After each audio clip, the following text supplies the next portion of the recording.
Okay, so I've been asked a lot recently about certain baseball situations, and so we're going to go through a bunch of situations. In today's video, we're going to talk about how do we set up our cutoff men on a single to right field with a runner at first base. So let's break it down, and we're going to look at a specific major league example to help us. Okay, so let's break it down. I was able to find this exact situation in a big league game. We do have a runner at third here, but he doesn't really matter because it's a single and he walks in and scores easily.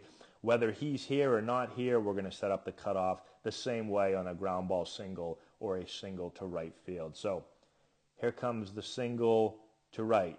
There it is. Now, before I continue, I want you to put in the comment section below who should be the cutoff to third base, because I'll see this play a lot at all different levels and you'll see different things done. A lot of times you'll see confusion, infielders not knowing what to do. So what should be the cutoff situation? Who should be the cut? So where should the second baseman go? Where should the shortstop go? Those are the two big questions on this play. Okay, so hopefully you put it down in the comments section below. Now I'm going to show you what happened, and I'm going to discuss why it was done this way. So there's the single. Right fielder picks the ball up. You're going to see the second baseman start to retreat to the bag. The shortstop's the cutoff man. We throw the ball to third base, and we tag him out. So it's defended really well here, and this is the way that I have done cutoffs on singles to right field with a runner at first. This is the way I've done it at the pro ball level for all 5 teams that I played at. This is the way we did it at college and in high school, and this is the way that I teach it as well. Now, why do we do it this way? Let's back it up real quick and let's look here, because technically the other option could be the shortstop could go here and go to second, and then the second baseman could be the cutoff man. But for me, this is an easier way to do it with the shortstop, because if it's the second baseman, this guy's picking up the ball. Look where the second baseman is right here, right?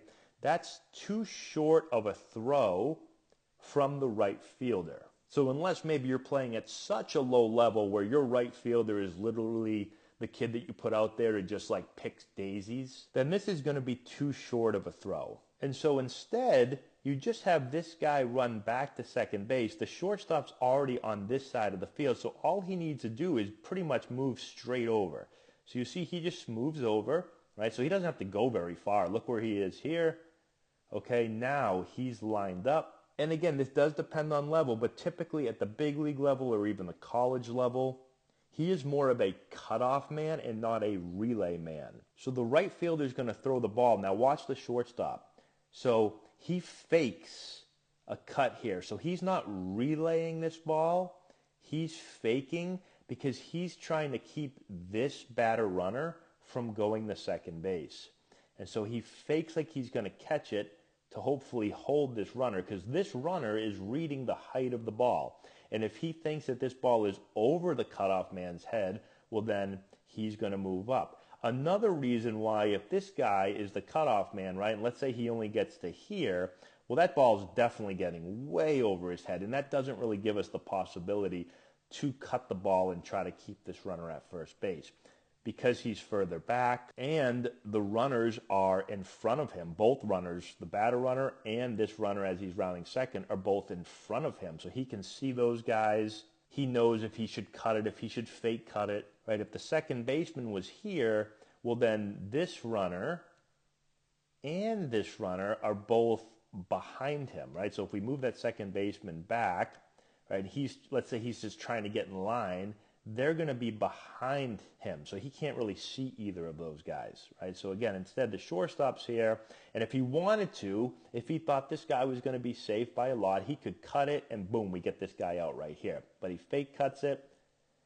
Good job by the batter runner. He reads it. He moves up to second, but we get that nice throw and we get a catch and a tag for an out. So again, really good play by the defense. And the only thing I'm going to say again, because there's so many different levels of baseball, is that, again, if you're at a really, really young level, and it just depends, like on the small diamond for us, our 11 and 12-year-olds are good enough that they don't need to throw the ball right here to then relay the ball to third base.